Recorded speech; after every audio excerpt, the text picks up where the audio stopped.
Hello guys, welcome to my official YouTube channel Kaviraj Kuldeep Swami. आज हम चतुर्थ श्रेणी के डीवी को लेकर बात करेंगे, क्योंकि आपको पता है कि आलोक राज जी ने बता दिया है कि अब 15 जनवरी को चतुर्थ श्रेणी का रिजल्ट है, उसका अनुमोदन कर दिया जाएगा और 16 तारीख को अपलोड भी कर दिया जाएगा। इसका बाद में पता है कि पटवार हो चाहे वीडियो हो, सभी के डीवी फटाफट चल रही, पुलिस कांस्टेबल।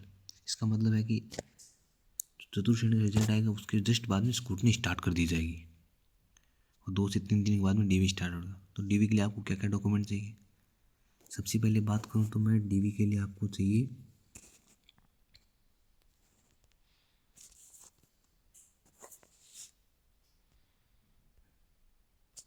सबसे पहले आपको डीवी के लिए 4th ग्रेड का एक तो आवेदन पत्र होना चाहिए आपके पास। यानी कौन सा आवेदन पत्र?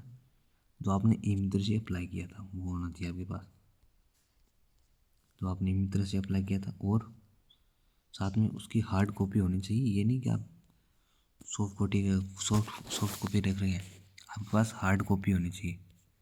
हार्ड कॉपी,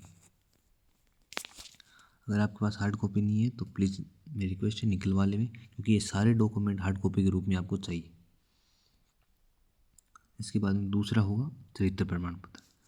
देखिए, चरित्र प्रमाण पत्र कई तरह के होते हैं। जैसे एक हमारा 10th में आता है, 10th की जो मार्कशीट होती है उसके पीछे एक चरित्र प्रमाण पत्र छिपा आता है, जो बोर्ड द्वारा दिया जाता है। अगर आपने सिर्फ 10th की है तो वो आपके लिए वैलिड है, जो ओनली 10th पास है। दूसरी, जिन्होंने 12th किया है उनको 12th वालों को खुद बोर्ड देता है, जिसे हम माइग्रेशन कहते हैं हमारी भाषा में उसे माइग्रेशन कहा जाता है।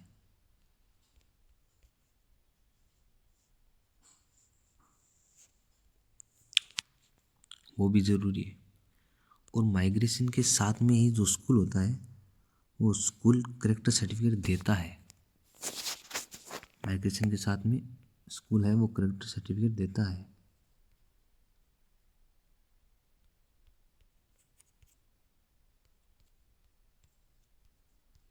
स्कूल आपको करेक्टर सर्टिफिकेट देता है। और मान लीजिए आप कॉलेज में हैं तो ये एक दिक्कत आती है। जो नॉन कॉलेज स्टूडेंट है, तो नॉन कॉलेज स्टूडेंट उनको उनका कॉलेज नहीं देगा, उनको कॉलेज नहीं देगा, उनका लिए माइग्रेशन स्कूल वाले होगा। यानी उनके जो करेक्टर सर्टिफिकेट है वो स्कूल से लेने जाना पड़ेगा। और जो कहीं से रेगुलर अभी कोई डिप्लोमा कर रहे हैं, कोई कैंडिडेट है रेगुलर डिप्लोमा या डिग्री कर रहे हैं, उनके लिए कॉलेज के अलाउ होगा, उनके लिए कॉलेज वाला अलाउ होगा, उनको कॉलेज से लेके आना पड़ेगा। ठीक है। इसके बाद देखो मूल निवास। मुझे पता है 90% लोगों के पास मिल जाएगा, क्योंकि जो एक मूल निवास होता है लगभग, अगर आप माने तो एक मूल निवास 10 साल के लिए बनता है। और आप लोग हो तो मुझे पता है लगभग लोग आप कम से कम 12th पास तो हो, यानी सबके पास मूल निवास मिल जाएगा। और वो 10 साल तक चलता है, एक मूल निवास 10 साल तक, इसलिए उसको ज़्यादा बनाने की जरूरत नहीं है। अगर आप बनाओगे तो ये सारे डॉक्यूमेंट बनाने के आपको कम से कम 15 to 20 डेज लग जाएंगे। तो प्लीज़ मेरी रिक्वेस्ट जल्दी बनाना। उसके बाद जाति प्रमाण पत्र। जाति प्रमाण पत्र बहुत ज़रूरी होता है। जाति प्रमाण पत्र आपको बनाना पड़ेगा। जैसे जाति भी 2 तरह के होते हैं, एक स्टेट होता है और एक दूसरा होता है वो अभी कैसे नेशनल होता है। सर नेशनल होता है, आपके पास दोनों में जो भी है वो बेस्ट है, दोनों ही सही है। बस होना चाहिए आपके पास जाट सर्टिफिकेट। और ज़्यादातर ने मुझे बताया ग्रेड 4 का जब फॉर्म अप्लाई किया था वही लेके आना, हो सके तो वही लेके आना, ग्रेड 4 वाला। अगर एक्सपायर भी हो गया तो भी उसको लेके आना। इसके बाद में आय प्रमाण पत्र। देखो, जिनकी आय 8 लाख प्लस है ना, उनको तो रिकमेंडेड है ही। बाकी अगर कोई और भी है जैसे 2 लाख प्लस, 3 लाख प्लस, तो उनको भी चाहिएगा। कहीं ना कहीं वो भी बनवा लेना, जो छोड़ना मत, बाद में कहीं बनवाना पड़े तो समस्या होती है। इसके बाद में 3 फ़ोटो आईडी। 3 फ़ोटो आईडी की बात करूँ तो इसके बाद में 3 फ़ोटो आईडी चाहिए आपको। 3 फ़ोटो आईडी की बात करूँ तो मैं सबसे पहले आपका आधार कार्ड, दूसरा वोटर आईडी और तीसरा होता है जैसे 10th की मार्कशीट या 12th की मार्कशीट हो सकती है, और भी लाइसेंस, ये सब चीज़ें ऐसे कुछ है जिनमें 3 वो फ़ोटो आईडी होनी चाहिए। मेन बात ये फ़ोटो आईडी होनी चाहिए, तीनों की तीनों फ़ोटो आईडी। ठीक है। इसके बाद में आपके पास बर्थ सर्टिफिकेट होनी चाहिए, और ये एक बहुत ज़रूरी चीज़ है कि जो मैरिड लोग हैं, मैरिड लोग तो मैरिड है उनके पास मैरिज सर्टिफिकेट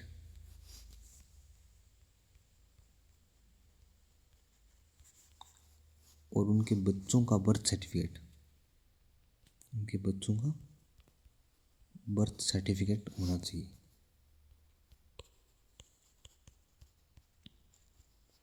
उनके पास। ठीक है। उसके बाद में ओबीसी ये फॉर्म बनता है,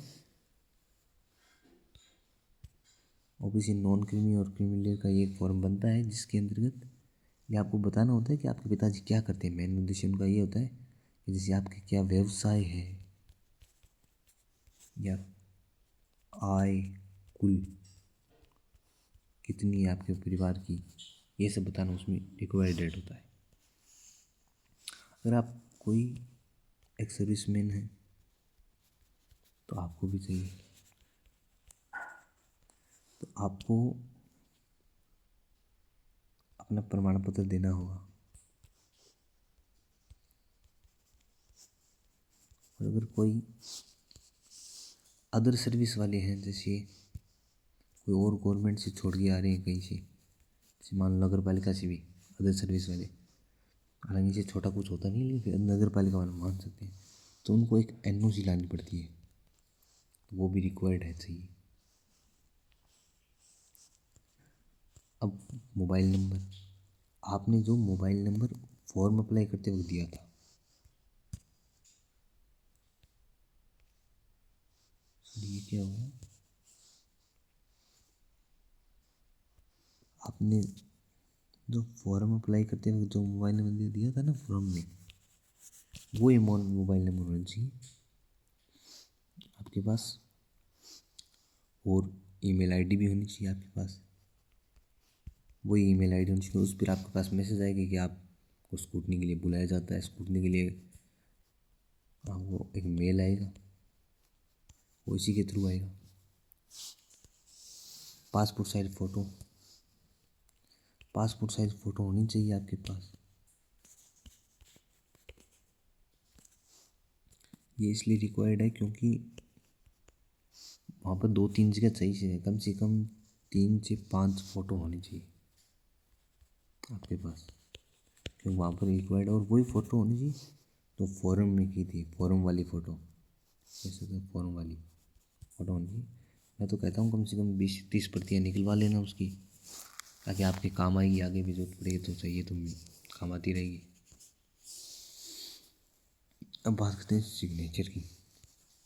देखो सिग्नेचर है वो जो नॉर्मल सिग्नेचर है, नॉर्मल वाले, उनकी तो कोई दिक्कत नहीं है, एकदम सही है। जो स्पेशल वाले हैं, जैसे कुछ अलग टाइप से करते हैं, वो एक बार थोड़ी प्रैक्टिस कर लेना। प्रैक्टिस क्यों ज़रूरी है, क्योंकि बोर्ड वहाँ पर साइन करवाती हैं, तो वहाँ पर ज़रूरी है। क्यों? क्योंकि हो सकता है आप कहीं मान लो वहाँ पर साइन नहीं हो पाए, आपसे कोई दिक्कत हो जाए या भूल जाओ, तो इसलिए कहीं ना कहीं डाउट हो जाता है। फिर हो सकता है आपको रोके नहीं, लेकिन डाउट हो जाए, इसलिए प्लीज़ कहीं। और मैं आगे भी मिलता रहूँगा आपसे। आपको कट ऑफ का मैंने भी वीडियो बनाया था, और मैं बता दूँगा, बाकी अलग राज्य से बताते रहेंगे आपको। वीडियो को लाइक कीजिए, शेयर कीजिए, चैनल सब्सक्राइब कीजिए। मैं यही चाहूँगा कि आई होप जितने भी लोग वीडियो दे रहे हैं उन सबका ग्रेड 4 में हो। तो मिलते हैं आपके साथ नेक्स्ट वीडियो में। धन्यवाद।